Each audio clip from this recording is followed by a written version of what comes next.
Hey guys, Hunter Dom EXP Realty, part of the Delta Group here in beautiful Port Wentworth, Georgia, with my buddy Brandon. How you doing, buddy? Doing fantastic. How are you doing? Good from Next Move Realty. And Well, today we got a special guest. Are you ready for Thanksgiving, buddy? Kinda. My parents are coming, so I'm kind of ready. I don't know. Are you? Yeah, in-laws coming. So my mother-in-law's coming down, which I'd love to have her. And we're gonna try the turkey again. We'll see how that goes. The last two were very, very bad. And we got hello y'all on there. Hey, hello y'all. How you doing? Thank you for joining us. I really appreciate it. All right, Brandon, you ready for this? We got a special guest tonight. Pretty excited. We got the mayor-elect Tracy Saunders, who's going to be joining us today. Hold on, let me get this. And we're pretty excited to have her, so let's bring her on. All right. Hey, guys. Hey, Tracy, how are you? Hi. I'm good. How are you? Doing great, doing great. Yeah. Are you ready for Thanksgiving? Absolutely not. Do you I guys haven't even been to the holiday grocery store tradition? for it yet. Oh, man. Yeah, that's a problem. Holidays and adulting is Wednesday rough. afternoon at this point. So, Whoa. yeah. I I heard you say you had some turkey troubles. What's your turkey trouble? Last year, our turkey magically turned into a ham because I didn't follow the recipe correctly. I burnt it in an hour. It was supposed to be in there for 4 hours. It was a whole thing. So, yeah, it didn't turn out great. But we're going to try to fix that one this year. So I think I got it all. We're about to brine it tomorrow morning, and then we're going to get it for 2 days, and then we're going to smoke it for 3.5 hours. So that's the goal. What is your guys' Thanksgiving tradition over in the Saunders household? My husband and I have the yearly turkey or ham argument, and we end up with both because my husband hates turkey and our kids don't like ham. So he refers to ham as one of nature's most perfect foods. I like him already. I support him. So we have turkey and ham and, some of the traditional stuff and then some traditional family stuff. My personal favorite is 5-cup salad, which when you describe the ingredients sounds terrible, but I promise you it is really good.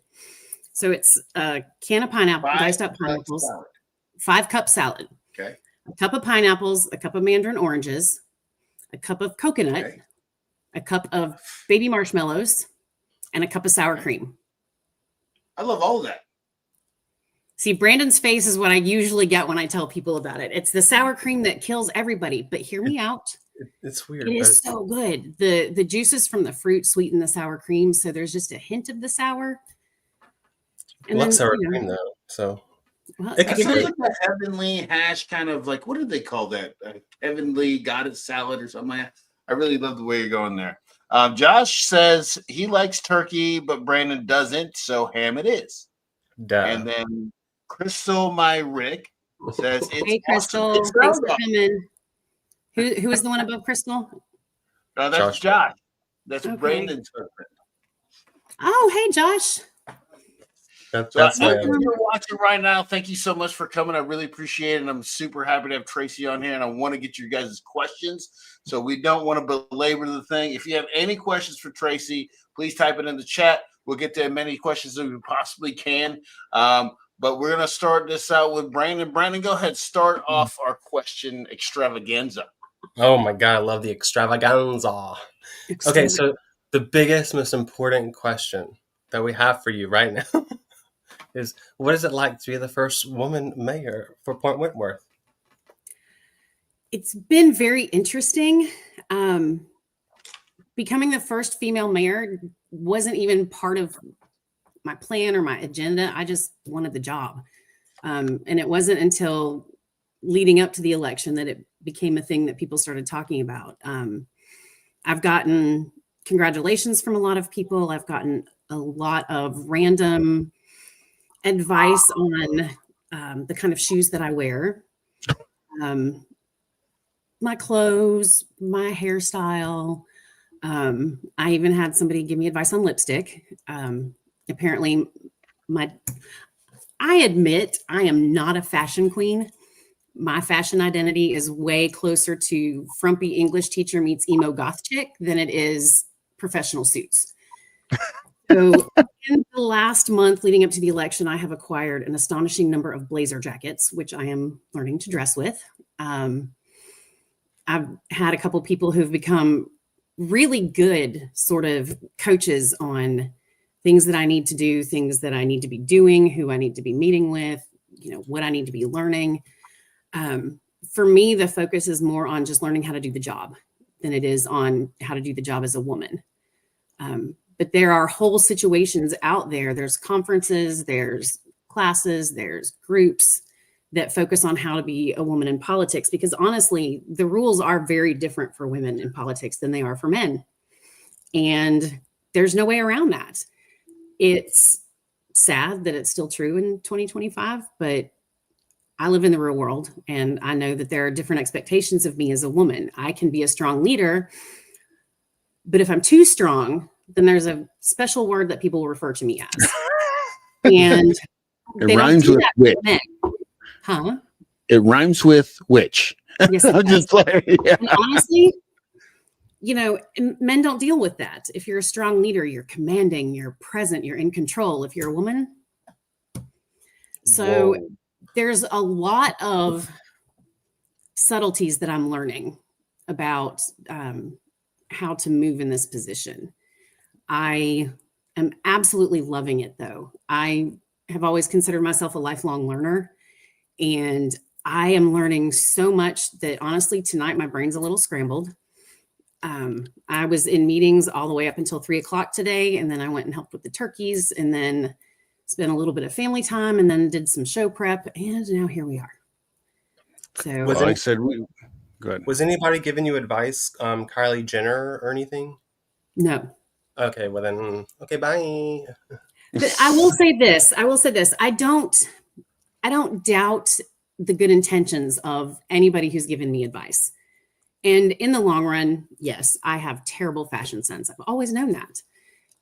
So somebody who knows how to dress well and dress like for their body type, I do need that advice. It stung a little, I'm not going to lie. Got a little bit of a feeling about it, but On the ladder, it's not that high. It's part of the job. I'm going to get to represent Port Wentworth starting in January, and I want to do that to the best of my ability. And if that means that I'm going to be taking fashion advice from somebody who dresses way better than me, then so be it. Okay. Get in, losers. We're going shopping. Who dresses like a bridge troll? Somebody in the chat said they dress like a bridge troll. She said, yeah, hello, y'all. Says she dressed like a British troll. Don't worry about it. You don't need that advice. So, hello, y'all's on your side. But anyway, congratulations on being the first female mayor of Port Wentworth. There will never be another first. So, regardless of this fashion sense and all that stuff, you go down in history. So that's pretty good. And Richmond Hill also has like their first lady mayor. Mayor female. So who run the world? And then my dad says, "Happy Thanksgiving, y'all! Congratulations, Mayor Tracy." Thank you, Dad. I appreciate it. Please take away your son's turkey responsibilities so that everybody has enough to eat this year. All right. So Port Wentworth has grown extreme amounts in the recent times, right? We're talking about 15 to 20,000 people projected to be here by 2040. So what are your top priorities for managing Port Wentworth's rapid population growth while still protecting the city's family-oriented character and quality of life? There's a couple ways to answer that question. The first is that the city already has a plan in place for that. It is a comprehensive plan that maps out the next 20 years. I have a copy of it right here in my nifty blue binder. Let me open that up here. It's the 2045 comprehensive plan. Does that reflect correctly on screen? Yes. Yep. Okay. Wasn't sure if it did that weird mirror thing. It is a very long document that deals with land development. It deals with finances, economics, housing, parks and recreation, basically all of the things that make a community. And there is a plan in place and a matrix in place to evaluate where we are on the road to those goals. And the goal is to manage growth, because let me back up. I have often compared Port Wentworth to a teenager. Okay. We love our Please kids. elaborate. Okay. We love our kids. And when they're in that awkward growing stage, when their arms and legs are a little too long for their frame and they're tripping on stuff because they don't know where their feet are. That's kind of how I see our city right now. There's a lot of growing going on and not everybody's comfortable with it. And it's going to take some time for people to get used to the new things that are going on. Part of getting used to that is being open to options and being willing to do your own research instead of just kind of complaining about what's going on. If you truly want to know where the city is headed, go to the website, and it has been updated. And download or flip through the comprehensive plan. It maps out everything that the city is looking at doing in the next 20 years. Well, what is your top priority out of all of that? That's the question. So I can have all the personal priorities I want, but my main goal is to represent the city in all of these steps. I get to be the person who talks to y'all and explains we're getting Highway 21 widened, and that's going to help with traffic.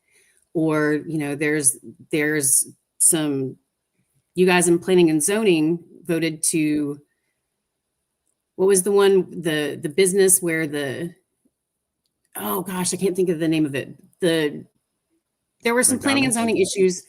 And, when those things come to fruition, it's kind of my job to help the community meet them and welcome them and accept them. And I'm the one that gets to keep the peace in the council. I get to keep the meetings peaceful and organized and focused. And so my job is to kind of smooth things out around the edges and help the process move forward as much as possible. Now, what do I personally want? I want the growth to be managed in a very smart way. We need to make sure that our infrastructure is keeping up with that growth. And we need to make sure that any new developing that happens is doing so in a way that is complementary to the overall goal of making our city a really great place to live. Yeah. But given that, so the plan notes that many zoning ordinance are outdated and need revisions to match the city's growth. Yes. With the comprehensive plan highlighting outdated zoning ordinances, what changes do you believe are most urgent to ensure new development is balanced and the community focused? The first thing that I think that we need to do is put together a list of the ordinances that are outdated and need to be redone or revised or gotten rid of or created brand new. I know that each department in the city, I won't say each because I haven't met with everybody yet, but a lot of the departments in the city already have a list of things that they think need to be changed, whether it's to update because of technology, to update because of the size of the city or the population growth. The people I've spoken to so far all have some ideas on how to make that happen. And I think the first thing that we need to do is get all of those ideas in one place and look at how they read now and look at what we need to do to make them current with the modern day. Right. That's the first step. I agree totally. And you were on a council that did kind of the Citizens Council before you became the elect. So you guys, they're kind of already doing that with the art lease, right? Is that correct? Not so much ordinances, but what they're looking at is looking into one specific problem and taking it from where it is now to the end of the problem and seeing it through to fruition, because not every problem the city has needs an ordinance change. Sometimes it's just a change in programming or suggestions to make things easier. It just depends on what the situation is, but not everything requires an ordinance change. Is Rice Creek Schools going to be expanded? I have absolutely no idea. It's a question. It is a question, and it's a good question. The nice person who is asking it is also a school system employee. So she understands that as teachers, we're usually the last people to know when things like that are going to happen. I don't know if it's going to be expanded. I honestly don't know what their numbers are as far as how many students they have and how much space they have left. I have heard that it's pretty crowded though. Let's catch up on the comments a little bit here. Okay. Hello, y'all said the city doesn't have control over whether or not the school expands. That is the Board of Education, which would need to, but that is in their budget. Karen White says, congratulations, Mayor, and hello, everyone. Hey, Karen, thank you. Thank you for coming on, Karen. Tonight. I really appreciate it. Yeah, it's awesome. All right, so this one has been hotly debated recently. Okay.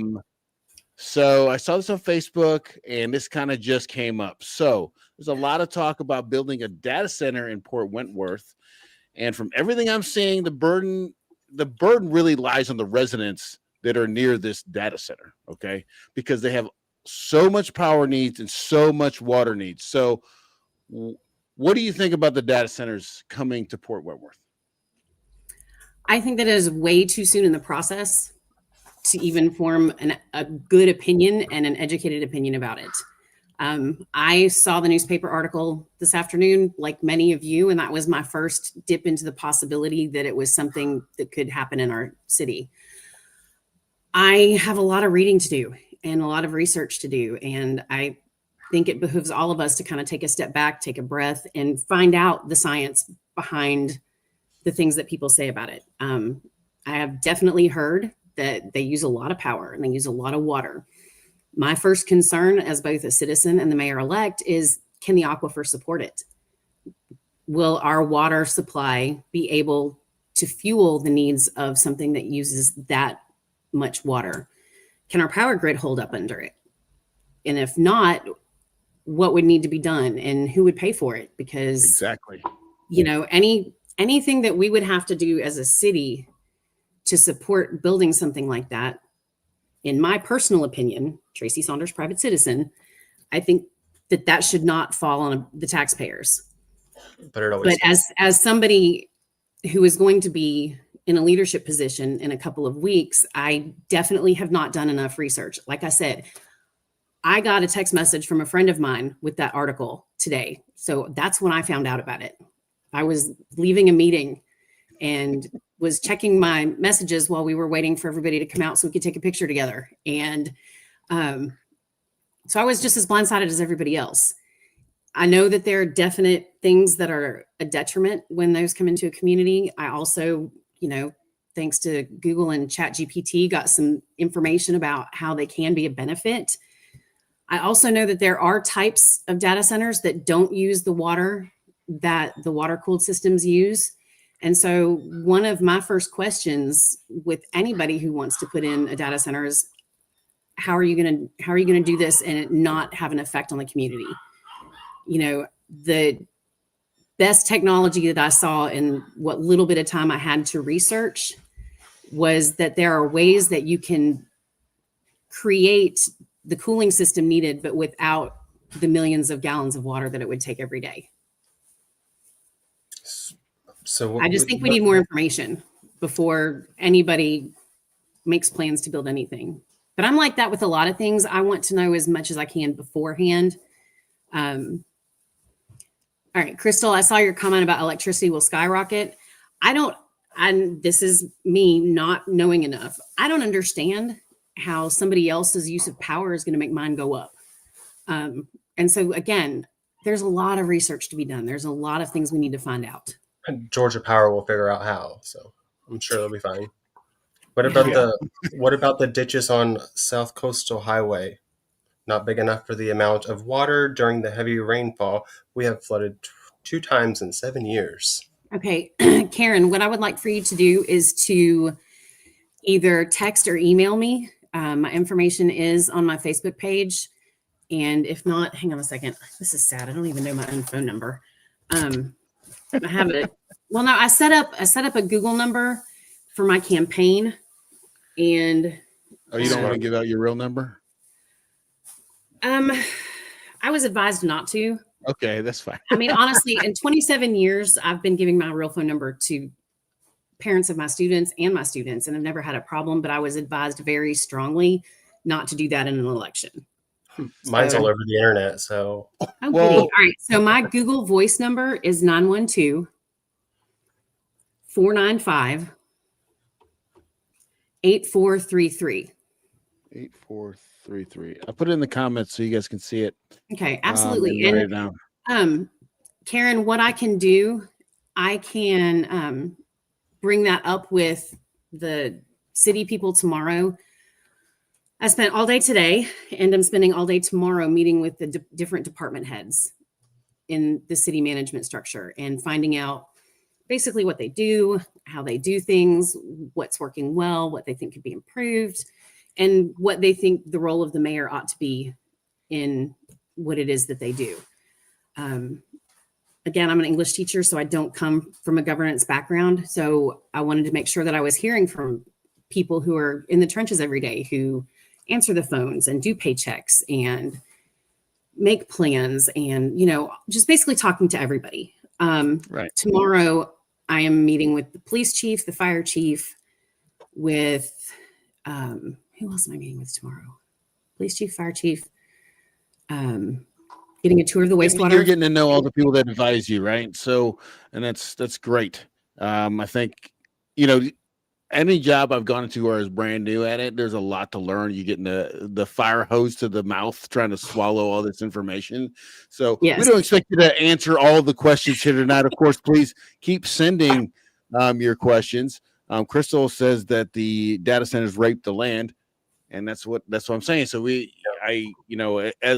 personally, because I live in Port Wentworth, I am not a huge fan of the data centers, but I'm also willing to learn and see what benefits there are. But I, personally, from what I've seen, I don't see that there's many. Oh, we got Honey's Homestyle Creamery.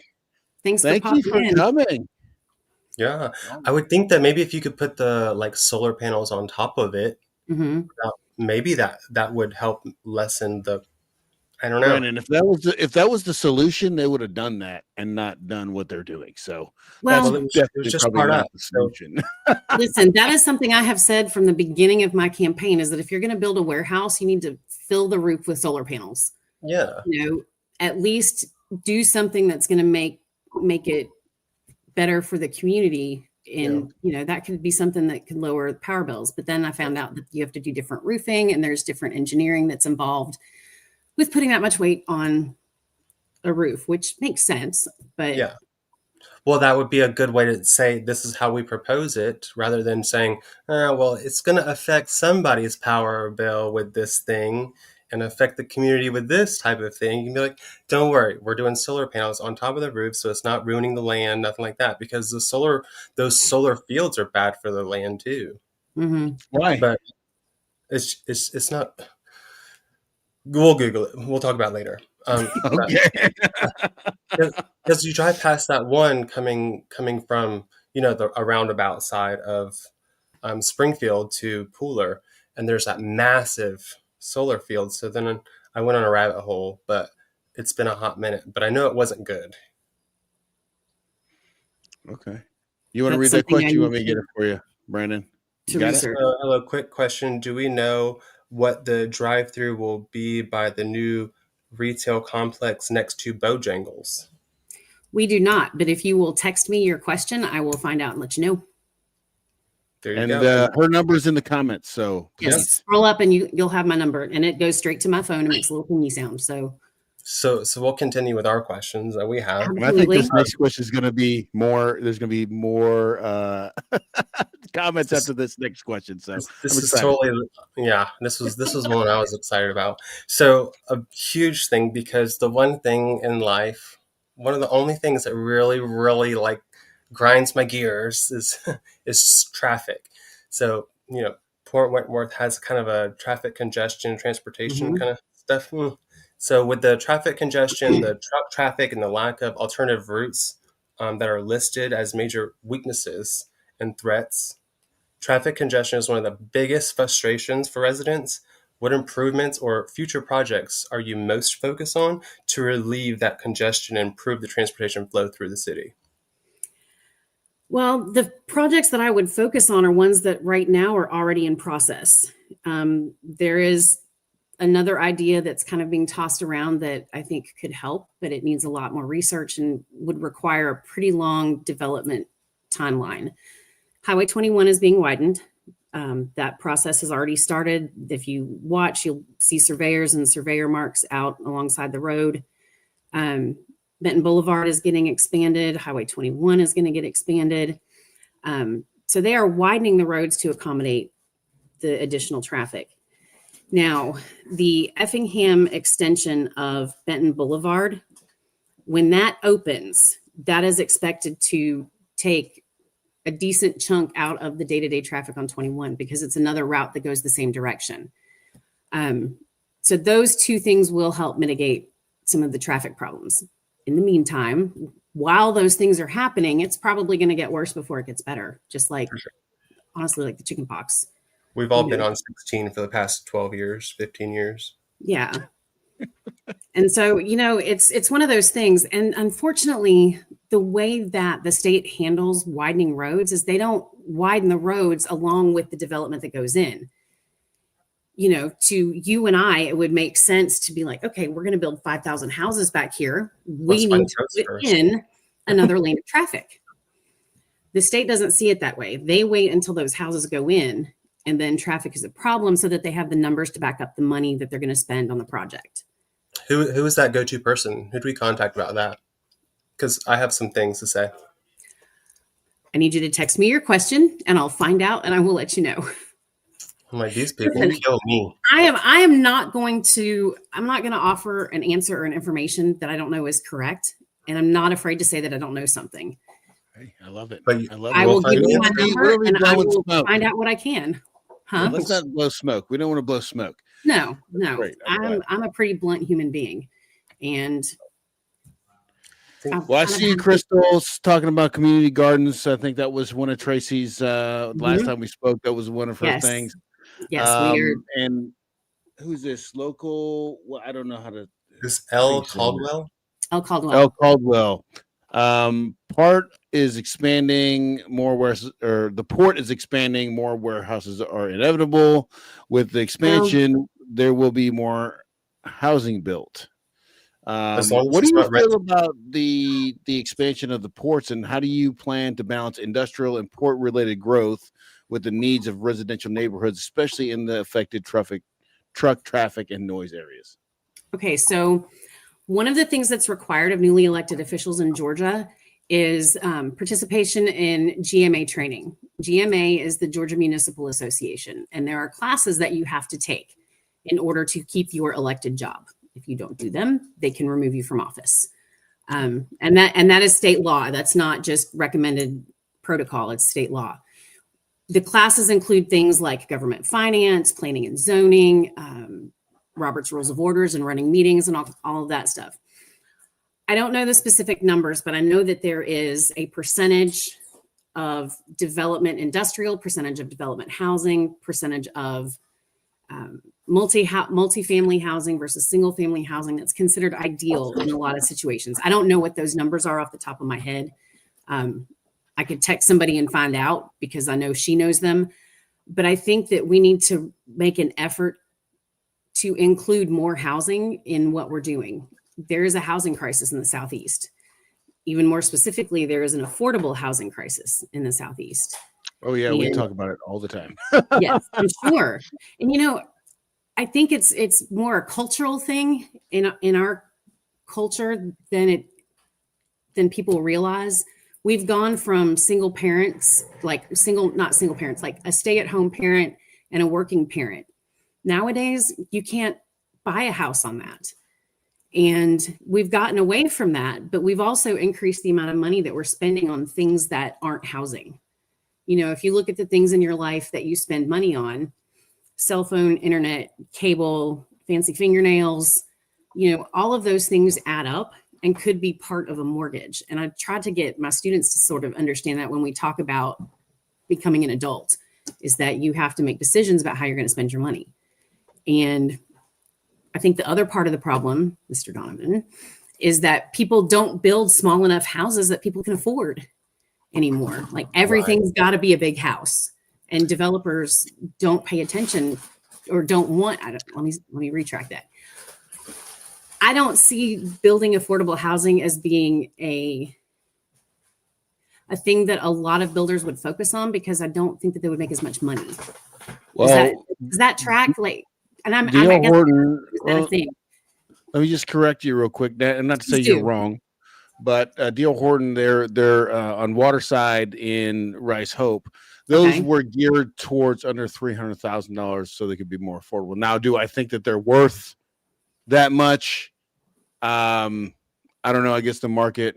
I'm calling timeout. $300,000 is considered affordable housing. No, I'm saying that's what they consider affordable. I don't think it's affordable, but they also, they deal with the incentives, and I don't want to get into all that stuff. If you watch my channel, and by the way, if you're watching, you hit the like button. Yeah, come on, guys, hit me up with a like button. Please do. Like, let's like this. Let's get this algorithm out. I want all of Port Wentworth to see our newly elected leader here talk. So please like, share with everybody you can. I appreciate you guys watching a lot. But yeah, so those houses in the backside, they're smaller, $300,000 with the incentives of like 3.99% interest rates and down payment, or like your not down payment, but you got USDA program out here where you don't have to have anything down. So I mean, they tried their best, but I mean, of course, not only it's just more expensive to build houses. You know what I'm saying? It's not so much that they wouldn't. You know what I'm saying? They would if it didn't cost that much. So I think, we got to think about and I'm not going to talk about who caused what inflation, whatever, but the inflation that had happened over the past few years for the pandemic and everything has just caused prices, as when we go to the grocery store, to go up. So, I mean, that's not just groceries. It's also wood and, drywall and paint. And paint has gone crazy. Bananas high. Yeah. So I mean, you talk about all these things factored in. Yeah, $300,000 seems like it's not a affordable house, but that's the lowest they can really build it for right now. I'm going to be super honest. I'm a public school teacher with 27 years experience. My husband builds furniture at Gulfstream on second shift, so he gets that shift differential. Sometimes he gets a little overtime. There is no way that we could afford a $300,000 house. There's no way. I see he's speaking to the choir. That's everybody. Yeah. Right now. So, and again, so what's the solution then? How do you foresee solving the affordable housing problem? Brandon, what do you think the solution is? Well, I know the solution. I have the solution, but are they going to listen to me? Is to keep interest rates high for long. Let's hear it. If they keep interest rates where they're supposed to be, get the government out of the housing market because they shouldn't be involved in it anyway. They're the problem. The government is the problem with housing. If they would stop, then houses would be affordable. But they just keep manipulating the rates, and how the hell does anybody even know what's going on? Also, what destroy the odds says pay people more. Yeah, that is another way to solve this problem. But then the people that are paying those people more, they can't have have the second house go up, which means your products and your services are going to go up. They can't have the second boat, the yacht that takes them to Hawaii. They can't have the 35th Corvette. They can't have the 6th house in Bermuda. Like, these people are not. These people are not for the people. They're about themselves. This country's become more and more greedy by these people that make $40 million a year to sit on a board. Come on. They could have gave all that money back to the workers, but no, it's more expensive. I know. It's crazy. So sorry, I'm getting on a tangent. Don't get me lit up. No, I absolutely listen. I asked because I wanted to hear your opinion because I don't have an answer for it. He's got them for days. He's got them for days. So let's turn back to the downtown area. Thank you, Brandon. The Springfield downtown area. So the plan mentions the need for the downtown revitalization strategy and the neighborhood commercial development. So one goal in the plan is to the creation or revitalization of the downtown or commercial core. Do you have a vision for what that should look like or what steps are needed to get there? Part of the current, let me start over. All right. So in the comprehensive plan that the city has, there are plans in place for how to do that revitalization. But there are things that have to happen first. And part of that list of things that have to happen first are things like cleaning up areas of the downtown that have become more rundown than others, or have, I'm just going to be blunt. Code enforcement is a pain. I get it. I am an unwilling member of an HOA. Those people don't like me because long story. And we can talk about that another time, but I get it. I understand. I'm not the kind of person that wants somebody to tell me what color house I can have.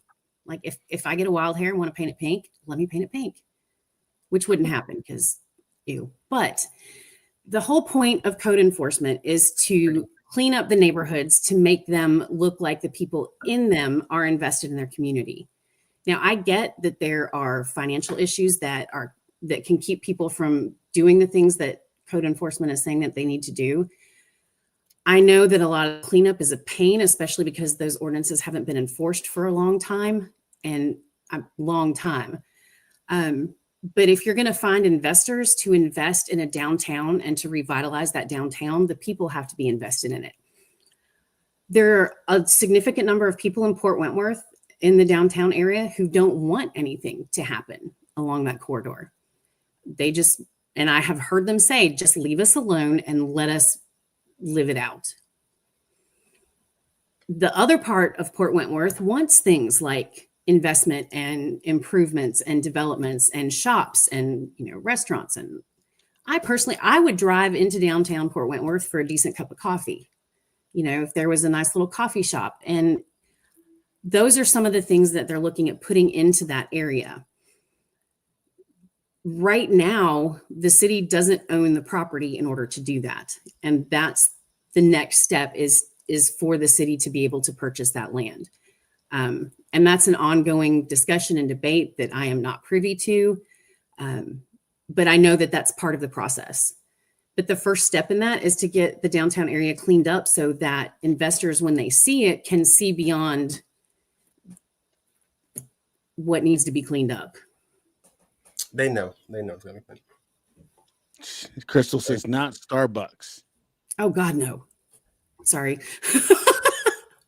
I met with a woman Saturday morning. Actually, I met with two different sets of people Saturday. One person was absolutely anti-code enforcement. She's disabled and can't physically do the things that need to be done in order to meet the code enforcement requests. And then I met another set of people who were all in favor of it because they could see the difference in the places that have been cleaning up. And again, this is part of that Port Wentworth being kind of the awkward teenager. There's going to be some growing pains, and there are things that people aren't going to like about it. But the bottom line is we're going to grow just like teenagers grow. And you can either work to make it a better process, or you can spend all your time fighting against something that's inevitable.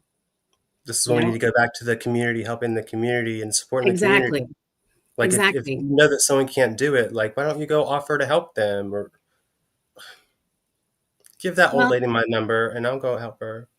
And the thing is one of my ideas, I'm getting really used to what one of my acquaintances said, getting my wings clipped when I get an idea. I'm very much a jump in and let's get it done kind of person. And that's my kind of people right there. But the thing is, as a future city employee, I'm not allowed to jump in and get it done. Because that opens the city up to legal liability. Because if what I do to solve a problem creates a problem down the road, then they can sue the city. Right. And the city has had enough lawsuits lately. So is there a plan Brandon, on the Brandon, let me ask the question. She just answered my question that I was going to ask. So I'm going to use this one.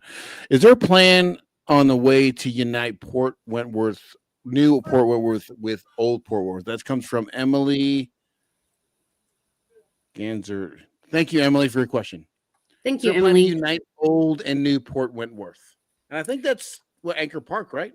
Yes. And I would ask before I answer, what do you mean by unite? Do you mean like connect? Do you mean by building a sense of community that everybody feels involved in? Like, what kind of connection are you talking about? Both. because those two are very different answers. I think If it's a physical connection, then yes, when Anchor Park is done, there will be a trail system that will connect the major areas of the city. And that trail system will be wide enough for both people and golf carts and bicycles and joggers so that people can move around. And it will connect from Lakeshore to Anchor Park to Old Port Wentworth to Rice Hope to Rice Creek and Rice Creek to Rice Hope. It'll basically kind of be a big loop. The plans are on the city website if you want to look at them. I think it's a great idea. I think people need a place to get out and be outside and enjoy fresh air. I think people would probably be a lot happier if they did that more often. I agree. Sunlight. Did that answer your question? I hope so. I hope that answered your question, Emily. All right, go ahead, Brandon. Okay, well, she just posted building our community. So part of building the community is to create situations where that community can come together and exist in the same space. One thing I will say about the city of Port Wentworth was I thought it was really awesome that they did not cancel the Hispanic Heritage Celebration that was held at City Hall. I know that there's still a lot of fear and misinformation and just all around bad juju. And the fact that the city stood up and said, no, we are going to celebrate this. We're going to be a part of it. I think that's one of the first steps. You have to be able to create spaces where people can come together. Anchor Park is going to be a huge one of those spaces. If you can't find something to do at Anchor Park, then I honestly don't know how I can help you. There's going to be playgrounds. There's going to be meeting spaces. There's going to be restaurants. There's going to be a sports bar. There's going to be the walking trails. We're looking at the potential of using part of Anchor Park as a community garden, but I'm also looking at a couple other places that I've been talking to people in the city about. There's so much potential there. I'm also really becoming a nag about putting a skate park in because I think that there needs to be a skate park. And is there an insurance issue with that or something? Yeah, it's that darn litigiousness that our society suffers from. That, but other cities have done it and have done it very well. Bluffton has a great skate park, but it's like an hour away. Yeah. And there's the humidity and bugs problem too. The what? Humidity and bugs. You know what? Most skaters, they move fast enough that the bugs aren't really a problem. A skate park? A skate park. Like he was a skater boy. And see you later, boy. Oh, man. Listen, just because you don't think skating is cool doesn't mean there's a whole population that doesn't. I like to rollerblade. Okay, well, you could rollerblade in a skate park. You know, the thing is, okay, if we're going to do it, if we're going to build Anchor Park and we're going to make it the best thing it can be, then we need to make it as inclusive as possible. What's missing from our community? And I'm talking community just in Port Wentworth and in the greater Savannah area. There's no place for skaters to skate, especially since the Walmart parking lot. They won't let you. Trust me. That's what we used to do back in the day. Yeah, well, it's not back in the day anymore. I have the gray hair to prove it. You know, so I've every chance I get, I drop skate park, and every chance they get, they're like lawsuits. But the idea that we can build a community, I think Anchor Park is going to be what it's called. I think it's going to be an anchor where people can come together. It's going to be great. And honestly, I'm excited about it. I have kids at home and, they're excited about having a place where they can go outside, do their thing, hang out with their friends, participate in stuff. People want restaurants. It's going to have restaurants. There's going to be a sports bar. I mean, what's not to like? So destroy the odds. Off topic, apologies. Mm-hmm. Last question. Lakeside area of Rice Hope has bad parking issues. How can we fix that besides the ordinance? I don't think it's working. We have a little overflow parking available. Do you know anything about that one? I don't know anything about that. Do me a favor. If you want me to look into it, shoot me a text message. My phone number is up in the chat, and then I'm going to Donovan. Well, let's just give you a kind of a background on it because, I live in the neighborhood. We have a hard time with buses and fire trucks and emergency vehicles getting in and out because even though there's an odd even, if it's an odd month, you park on the odd side, even month, you park on the even side. Mm-hmm. But The problem is some people just don't listen, and then the buses can't get to handicapped children, or the firefighter can't get to the person that had the stroke. So, I mean, it's like, I think that's why they're asking that question. And of course, you don't have an answer for that right now because this is the first you're No. hearing about it. But yeah, Mhm. so yeah, just hit her up on the text and her number, and then she'll get that answer for you if there is one. Mhm. But if someone's having a stroke, give them a tablespoon of cayenne pepper in their mouth. What? A table of cayenne pepper. It promotes the blood flow. It helps thin the blood so it circulates. There's probably a saying. lot of other things you could do, I've but never heard that before. let's catch up on the comments real quick here. So our community, hello y'all, says our community is tired of going to Savannah and Pooler to eat or entertainment. We deserve the investment here. Mhm. And then she also says it's that the parking situation is a builder issue.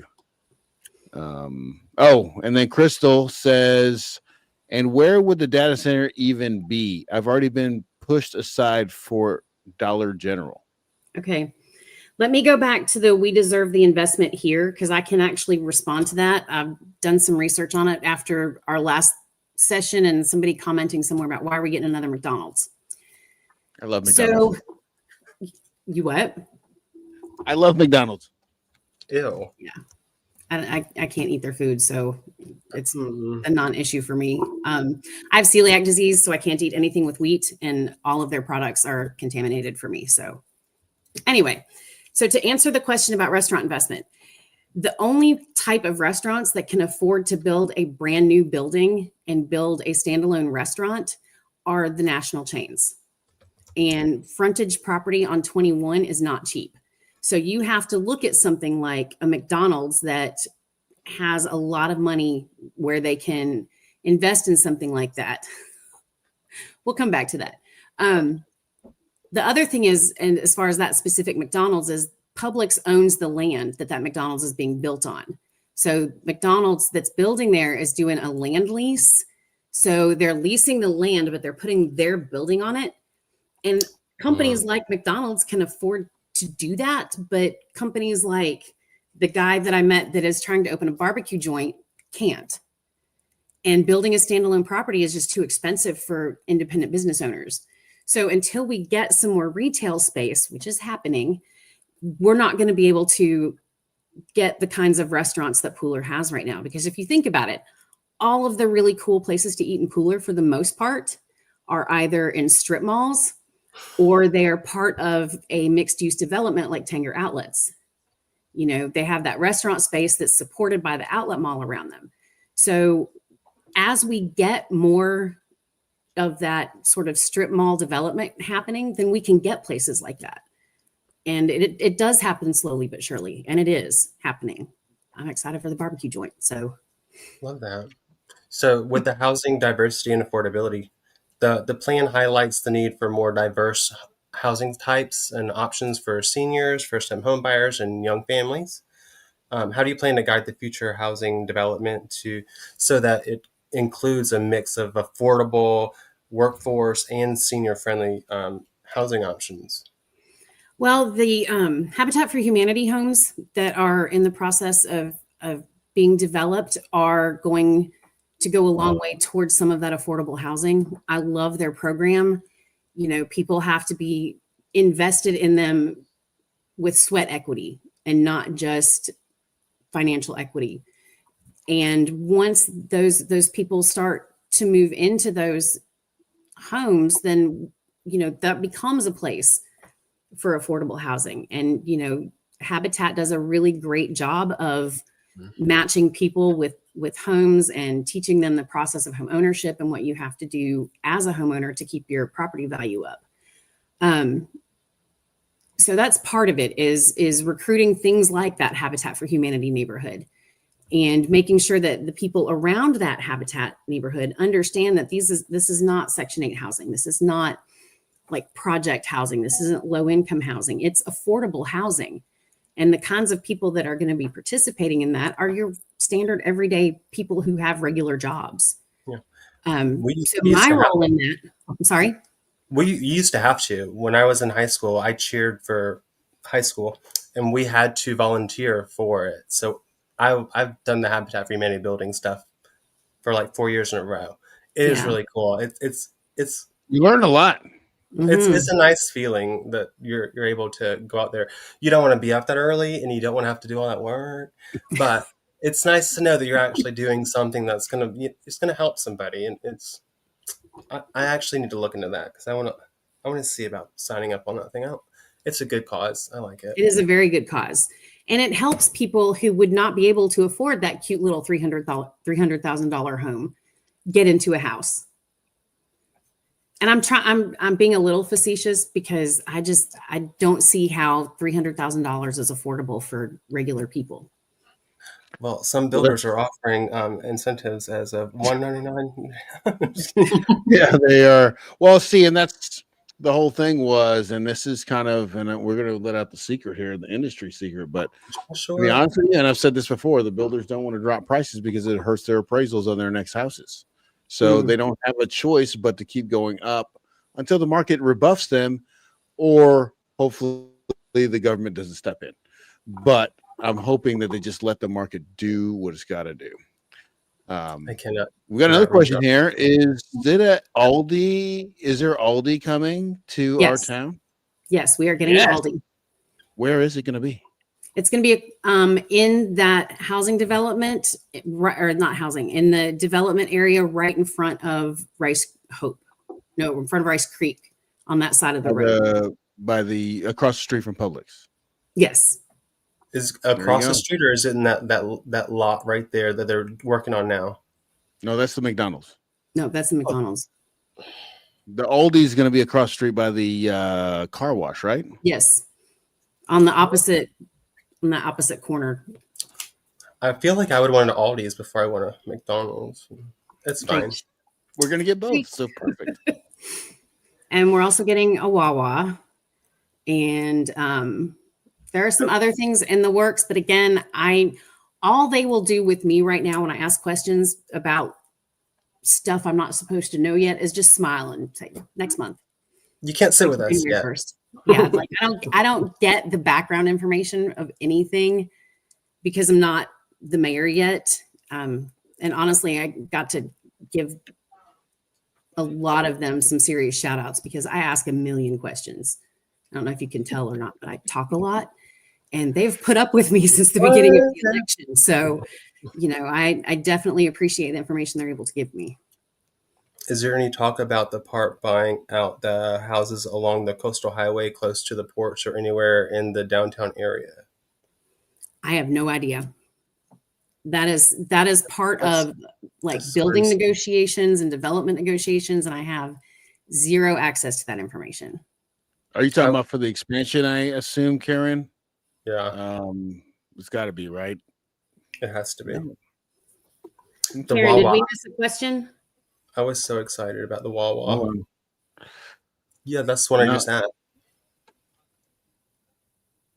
All right, next. Oh, Karen. Okay, yeah, I don't know. If there is, I'm not privy to that information.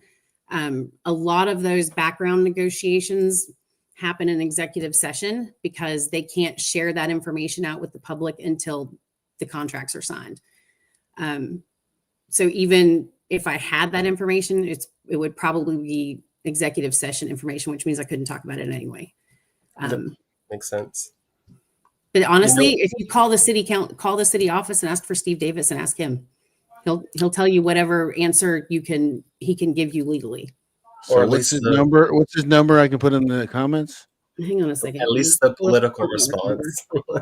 He can give you the political response. Hang on, I'm looking up City Hall's number. I don't have it memorized. And hello, y'all. Thank you for making us light of the comment we missed, the question we missed. Thank you. Yes, appreciate that. City Hall's phone number 912. Okay. 964. 964. 4379. 4379. There you go. City Hall, right? Yes. Okay, so I'll get on to while you type that in there. So updating the infrastructure, so like the water, the sewers, the road, with the rapid growth that is pressuring the public utilities and the road infrastructure. As the population grows, how is the city preparing to expand and modernize water, sewer, and roadways infrastructure to prevent future capacity issues? Because That Pooler is hasn't done that. actually one of the things that's on my list of things to talk about with people tomorrow. I'm getting kind of a rundown of the water and sewage systems, and getting some tours around the town of where things are located and how that all works. So I don't have an answer to that because I have not learned it yet. But that's in part of my process. I know that there will need to be down the road an additional wastewater treatment plant, with as many houses that are going in, and, future projections looking like what they are. The wastewater treatment system that we have right now isn't strong enough to support all of that. So that would be something that would have to be addressed. But beyond that, I don't have an answer. That's fair. Hit me up tomorrow evening and I'll have a better answer. Perfect. Just text the number above. You're about to get 1,000 questions Later. And you know what? I am absolutely okay with that because I want people to be engaged. If it takes me responding to 100 text messages a day for people to feel heard and to feel like they're participating and getting input, then that's my job. Right. And well, hopefully I've we can signed help up you for it. without getting 1,000 texts. We can just bring you on every couple months so you can answer directly. Absolutely. Make a list of all the questions you've accumulated and we'll talk about it. Yeah. Now I can tell you some of the questions that I was asked Saturday when I was talking to people. Okay. One of them, they asked about food banks. The city of Port Wentworth only has one food bank. Well, one official food bank. I've heard that there are other smaller ones in churches, but they're not registered with Second Harvest. So they don't have a way of counting those in that population. The food bank that we have serves less than half the capacity that we need to for the number of people that are projected to be hungry based on census data. So that is an unmet need. I spent an hour on the phone with a very nice woman from Second Harvest getting the rundown on how food droughts and the economics play out, how the census data is used to predict where people are hungry. And there are a lot of people who are hungry in Port Wentworth. And I didn't even know we had one, to be honest with you. It's at Our Lady of Lourdes Catholic Church, over by the old elementary school. So when I spoke with her, she said, in general, we are not recruiting any more food bank partners, but for Port Wentworth, we would recruit because we know that there's a shortage and there's a need that needs to be met. In order to do that, we need a church or a 501c3 organization that's willing to step up and take responsibility for it. But that's what whenever I drove Lyft before, and I dropped off a girl who worked at the Census Bureau, and she said the problem with the areas that don't get the funding and don't get all this stuff is because the people in that community don't ever respond to the census request. And then they try to go knock on their doors. They never get answers. People don't want to answer the door. So the people that aren't answering their census questionnaires or whatnot to show how many people are in the area, the community has no idea that there's this many people because that many people don't respond. So, but even in this case, the numbers that have responded, more than 500 people are food insecure every day in Port Wentworth. That's 500 too many. That's a lot. And I got involved in that because I saw all of these other communities doing Second Harvest food distributions. And I was like, well, why isn't that happening in my town? So can we put something together and do a food drive? How does that, the city, I just wrote that down as my notes. City be able to set up a food drive for this? We could, but honestly, what works better are money donations, because then Second Harvest can buy bulk items and not have to reorganize cans and bags and sort. Instead of somebody donating a bag of rice and some vegetable soup, they can buy a pallet of rice for cents on the dollar of what you and I pay at the grocery store. Yeah. And then to do that, though, all you got to do is call Second Harvest and ask how to make a donation. and that will help feed hungry people. The only thing that's going to help increase food distribution in Port Wentworth is another way to distribute food. And that takes an organization or a church that's willing to take it on. So someone would have to create that 501c3 Mm-hmm. or find a church that's willing to do it. Yes. Oof, wow. And I got started on this because we were talking in one of the Facebook groups about the concept of a little food pantry, which is basically you leave durable goods out and let people take what they need and people donate what they can. And it's just basically like a give and take system where nobody has to fill out paperwork and kind of feel degraded because they're struggling to do the basic thing as feeding yourself. You know, there's an emotional cost to asking for help.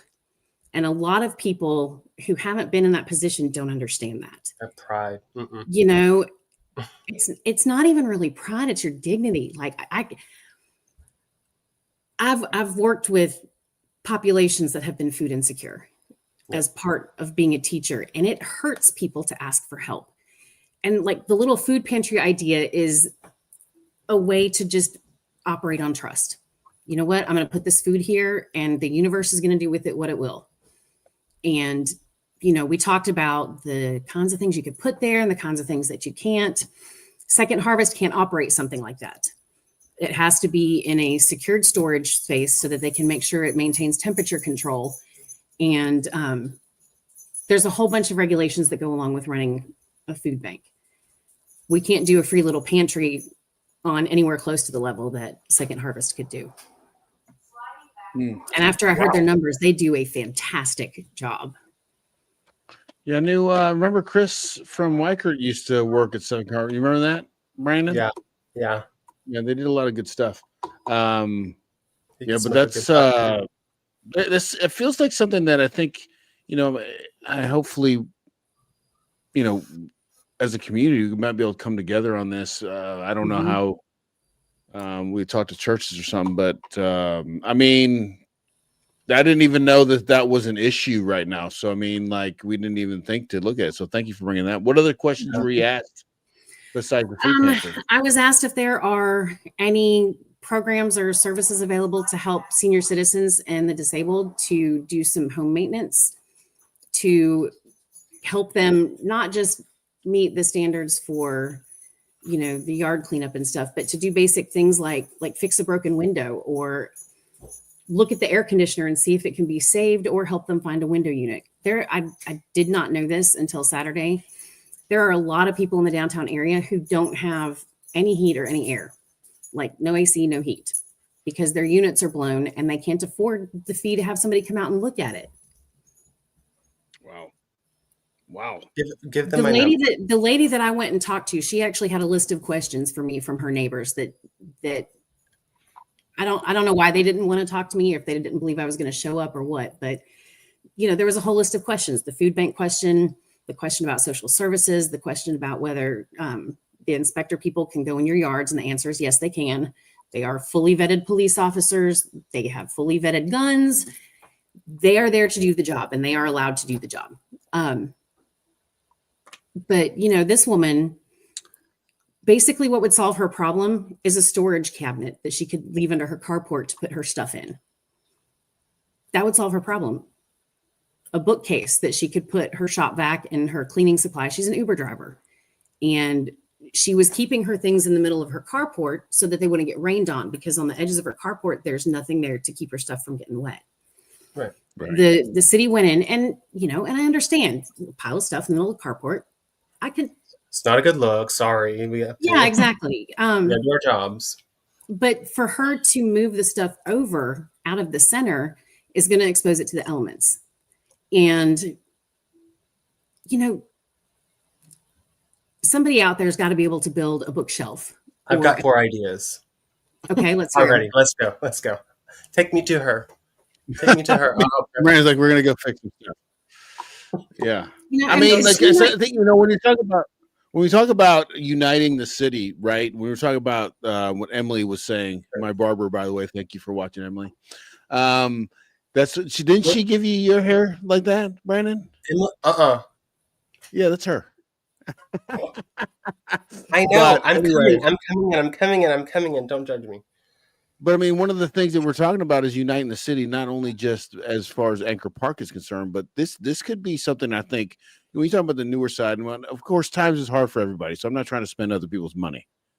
You know what I'm saying? But I'm saying like this is kind of a cause I think that, you know, with the food bank and then helping people fix stuff, I'm sure we could find handy people.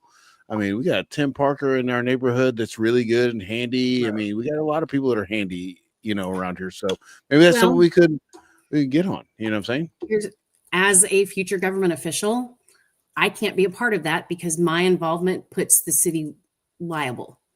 Now, I can connect you with people in that area who need the help, but I can't myself pick up some pallet wood and build a bookshelf. Well, for two reasons, I don't know how, but the second one is that if the city went in and helped her build a bookshelf and it fell, Right. city's No, I liable. get it. Yeah, right. You I know, get that.